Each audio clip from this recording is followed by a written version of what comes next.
Welcome to the Search Bar, where we're giving you our 2026 search and AI marketing predictions. So we saw huge shifts in SEO, generative AI, social media in 2025, and 2026 will probably be no different. There's probably a lot of change on the horizon, so we're going to give you our best expert guesses as to what's coming in this next year. Melissa and I are here, and we talk about this stuff all the time. So let's start out. Let's talk about generative AI, where that's going. We've seen a lot of changes over the last year, but generative AI marketing and search and answers and things like that. What do you see coming in 2026? Yeah, really great question. It's something that everybody is asking right now. And what I see coming is there's a little bit of a boom. There's a little bit of a hype that's been around AI and all of these companies being forced to kind of use it. Lots of CEOs and other holding companies asking people to use AI, and even small businesses looking into AI as well. And what they're finding is, although they have found a lot of efficiencies, there are also a lot of extra work that has to come in validation. And so because of that, I think there's been a lot of hype around what AI can do so fast, but we don't have as many people who really know how to truly bring AI into the foundation of each of these different types of businesses and the different types of channels in which they're using it for. And because of that, I think we're going to see a little bit of a slowdown. Just with, I would say, a slowdown in company use, enterprise use of AI. But it's not going to go away in the sense of its use, just as acceleration. Because what's really having to catch up is AI is way over here in what it has of its ability that it can help us do. But we need a lot of the human people, like the people who can actually use it properly in a way that's going to really find that gross impact on companies in enterprise level. And so I think that's going to kind of come down a little bit. There's going to be a little bit of a burst of that bubble in how it's being used right now. Now, all of that being said, those people, and I guess I would count myself in one of these, those of us who have been playing and using it in a way that we have found some really fruitful applications to it within businesses and channels, I think what you're going to see is a little bit more of a moving and fluctuation in which LLMs are actually going to be used. So at the beginning of all of this, it was OpenAI, right, with ChatGPT that had a lot of businesses interested, and they had an enterprise mode in which you could go in and essentially hook up and create your own custom GPTs for your businesses. But I fortunately have had the ability to play around with lots of different LLMs and their application and uses. And what I have found is that ChatGPT was really good until Claude came through and introduced its ability to hook into Microsoft Excel, which from a financial and like a really kind of numbers and data perspective, it's actually probably the model I always recommend most if you're working within that space. And then Gemini, Google's Gemini came through, I don't know, probably about 3-4 months ago, probably now. And when that new model, their 3.0 model released, I have found that I like to use it best because it has a grounding of Google's index within it. And so I'm finding less hallucinations, especially when I'm asking it to do things in a more kind of real-time sense. And so I do think there's going to be some chatter and changes in between all of the different AI platforms in where businesses are going to be putting their money. And I also think that's also going to happen on the user side. I mean, there's the new study that has shown that there are so many more users coming over to Gemini and using Google's Gemini LLM rather than ChatGPT. And so I think not only is it on the enterprise side that we're going to see some movement, it's also going to be on the consumer side where we're going to be seeing a lot of movement too, which ultimately kind of leads us to Google and what they're doing there. And, Google's also been making strides in trying to get Gemini used more often. They have the browser application within Chrome. So you have your Gemini. If you're a paid user, I am one of those. You have a Gemini assistant that can function and read whatever is on your Chrome browser and help you and assist you along that pathway. So things like sum up this YouTube video for me, give me five big takeaways from this YouTube video, or read this article and give me 5 big takeaways from this article. So it's a great little assistant with that if you're using it. But then on the flip side of that, Google is also looking at AI mode, and they are looking at introducing new ways to get users introduced into AI mode. I know that's something you and I kind of predicted way earlier in this year, that in 2025, that Google was going to, at some point, kind of have AI mode kind of be its default.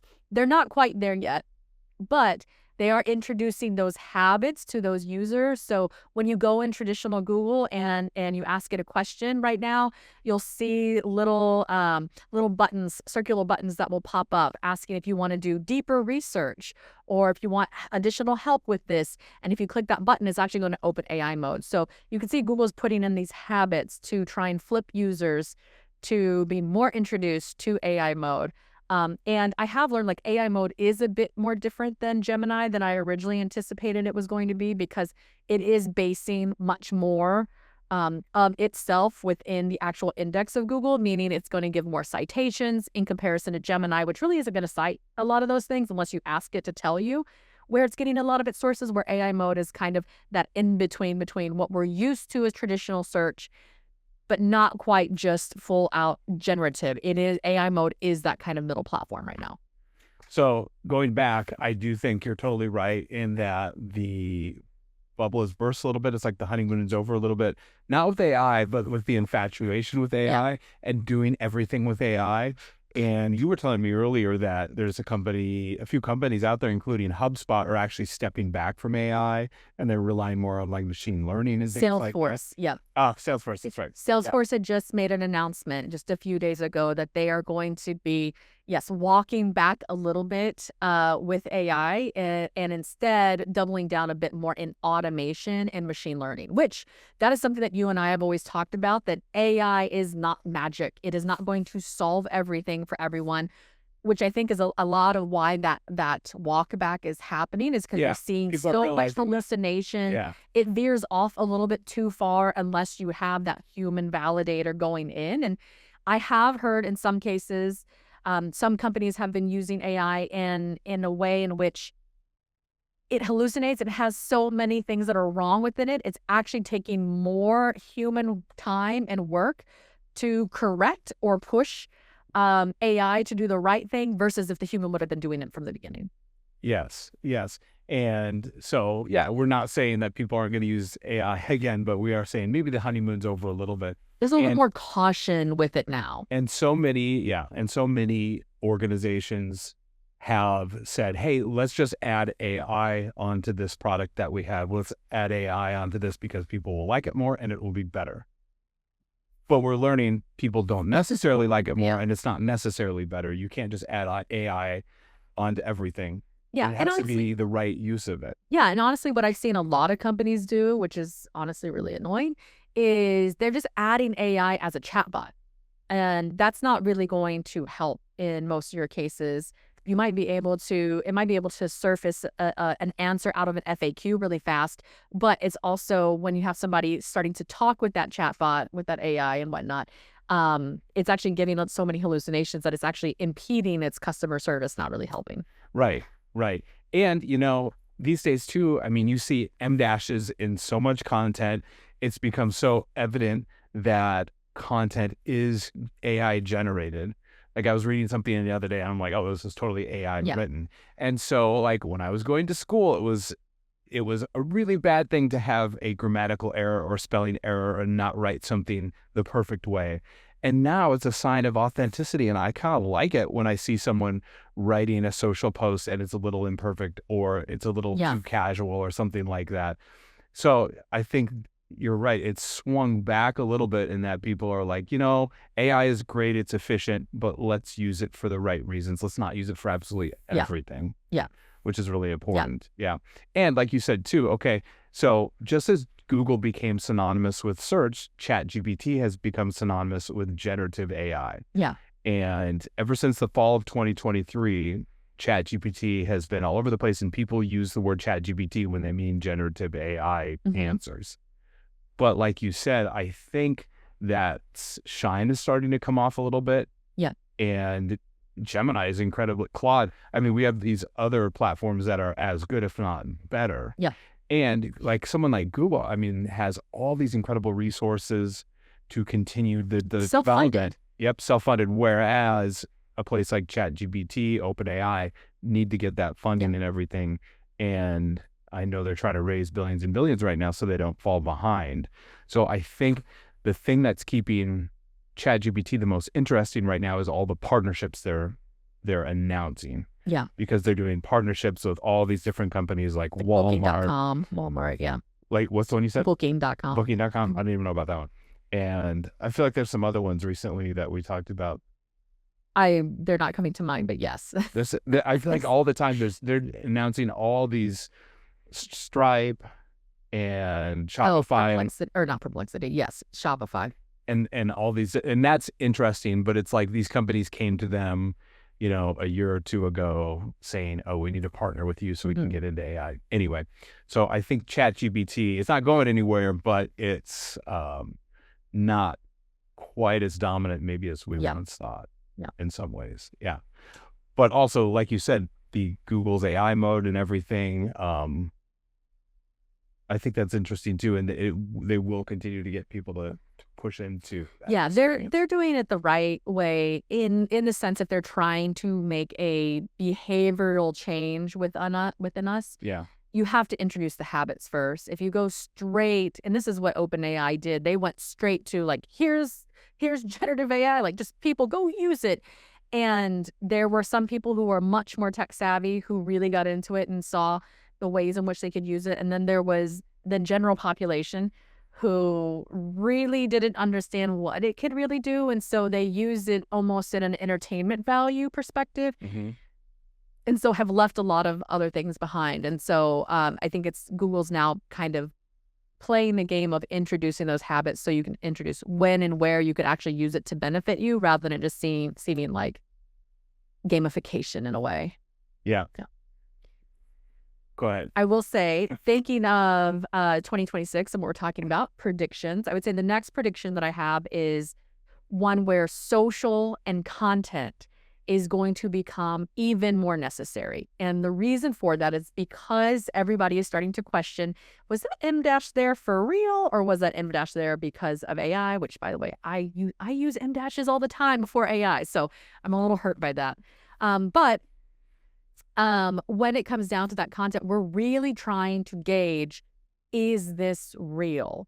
And it is a strange portion of life that we are in where we're having to talk about robot versus human and who is real and what is authentic and defining authenticity. And so I see a lot of what you're talking about, the imperfections, lo-fi content is going to be much more used within 2026 and going to be a winning strategy. I mean, honestly, it's going to be showing you behind the scenes, right? That we have mics, that we have lights, that we have cameras shooting this, because otherwise you could maybe think that, generative AI, like a nano banana from Google, is what created this. And we are not fake. We are very real right now, even though there are things like digital twins and all of that out there. Yeah, I mean, in some ways, it's kind of cool that the advent of AI and things like that have made the human imperfection more interesting. Valuable. And authentic. Yeah. And everything like that. But I think that's such a great point. Yes, the rise of lo-fi content. It doesn't mean low quality content, but it means content that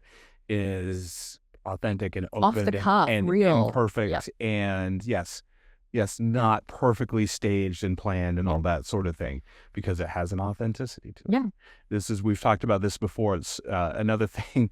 I mean, this is off topic a bit, but sports will continue to rise and get more popular because sports is one thing that AI isn't replacing. It can't touch it. It can have a place in it, but no one wants to see like robots running down the football field.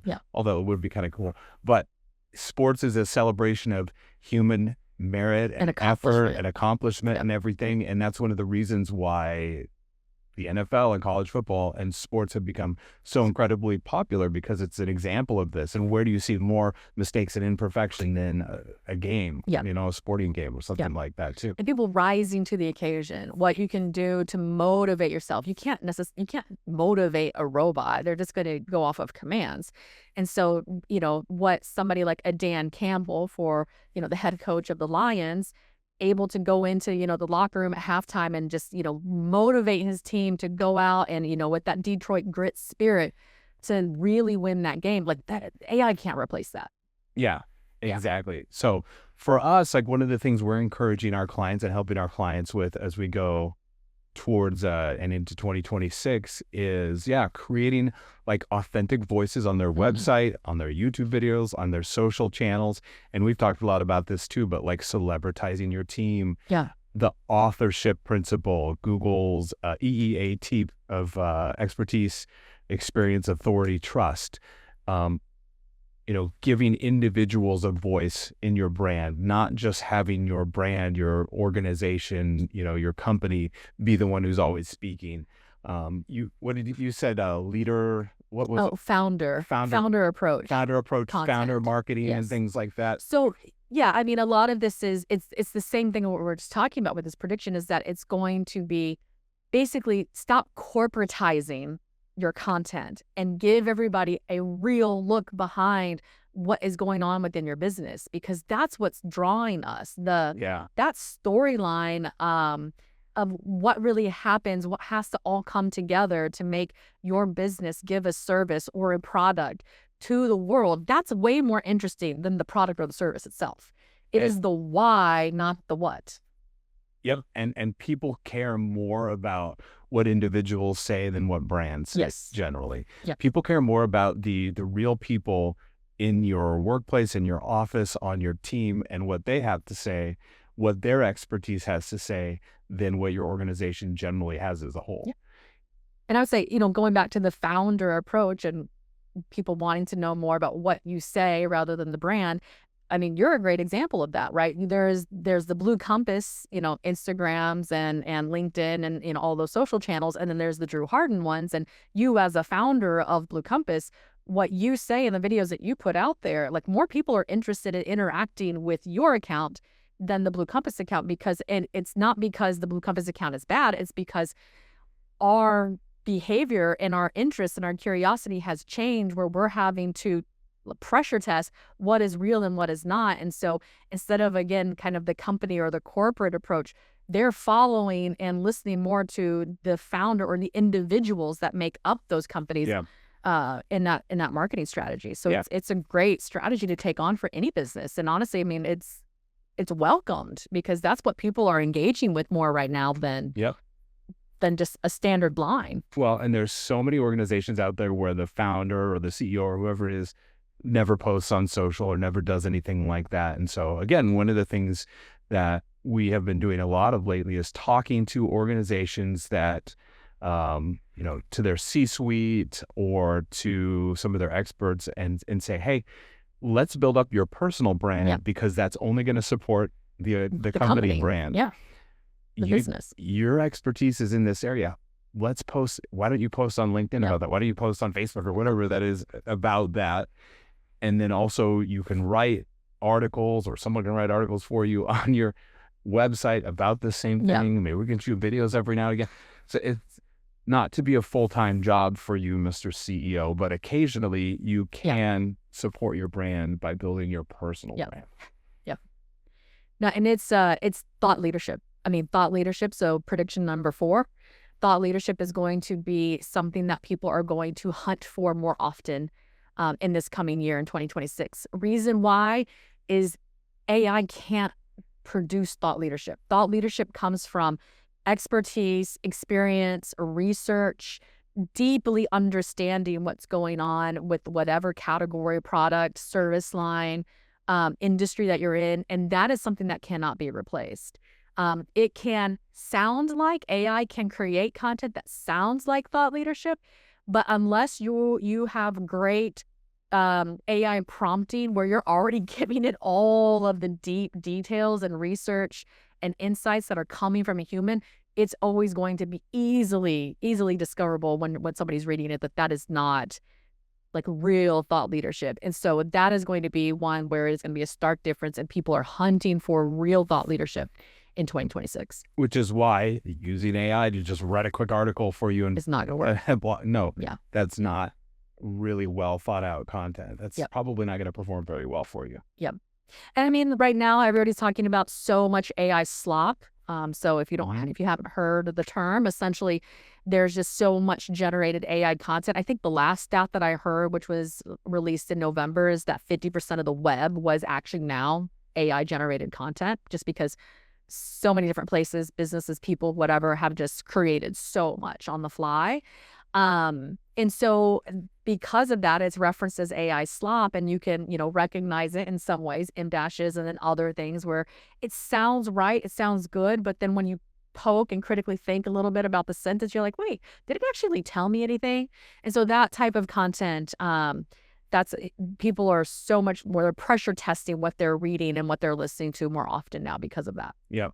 Stop creating content for content's sake.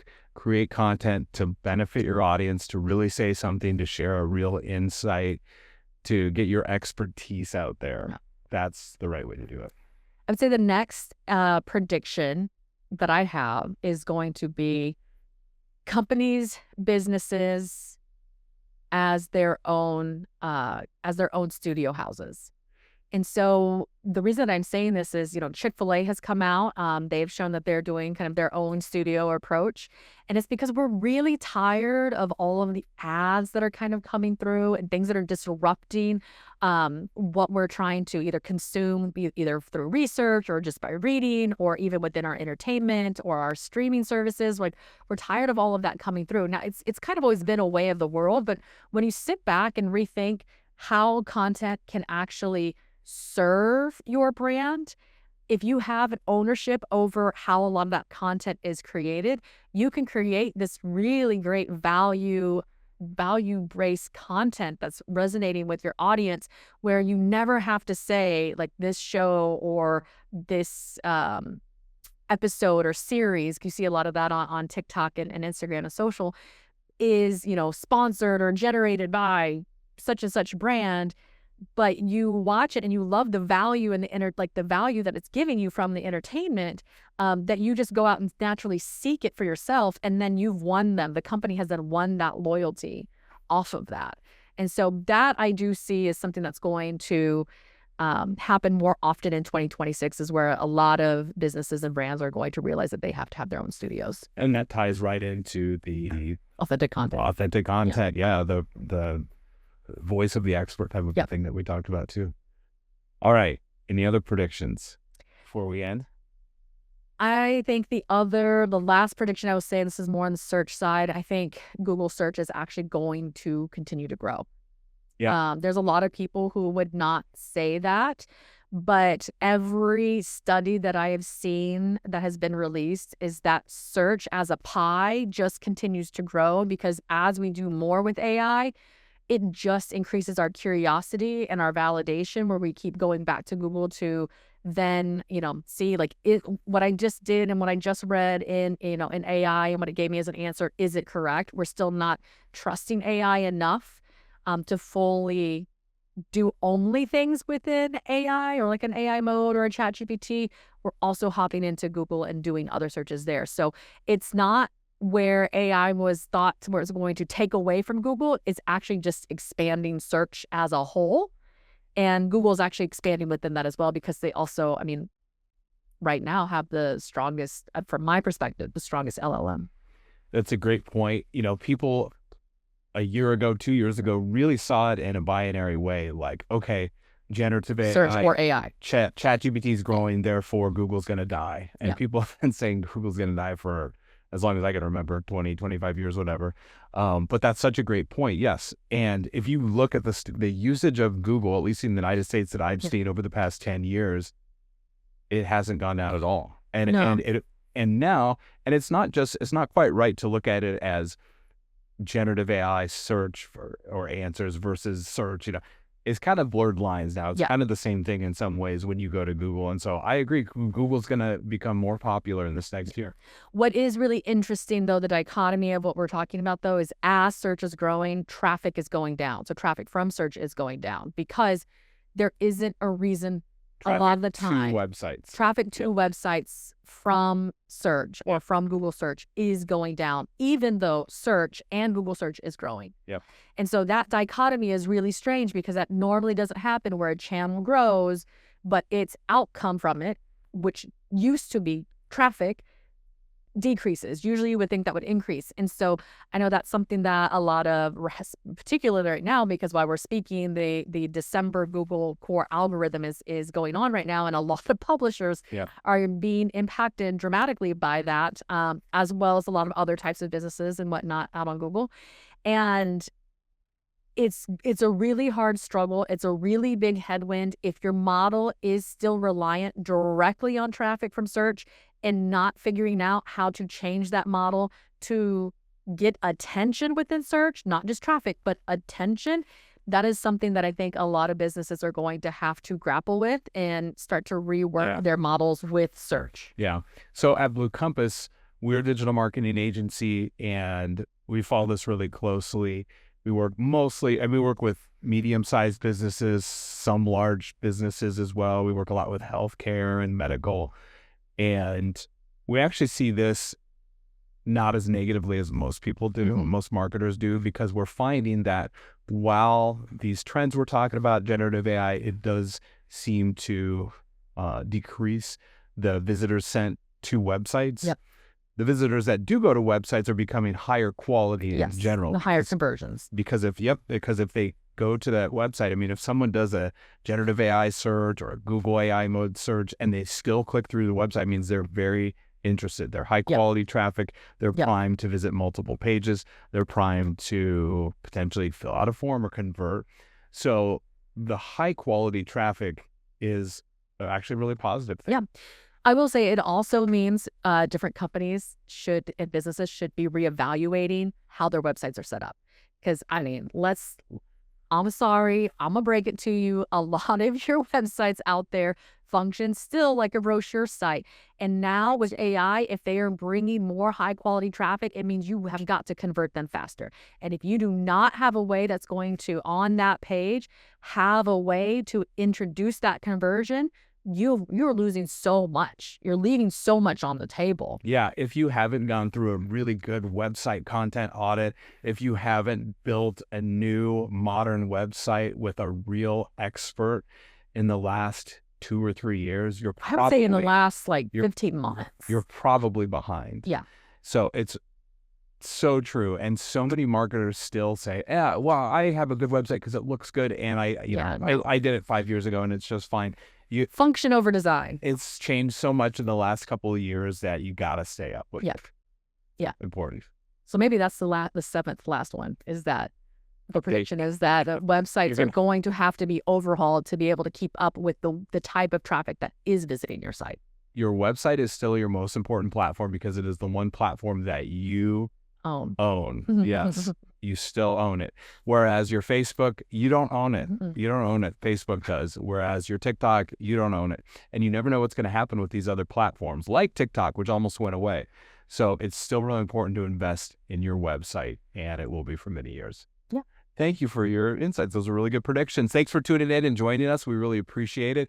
If you ever are looking for a speaker when it comes to digital marketing topics, search, generative AI topics like this, both Melissa and I talk at conferences and things a lot like this, whether together or separately individual, whether it's a keynote speech or a panel or whatever it might be. Feel free to reach out to us. We'd be happy to talk with you about that. Thanks. We'll talk to you next time. And now our picture.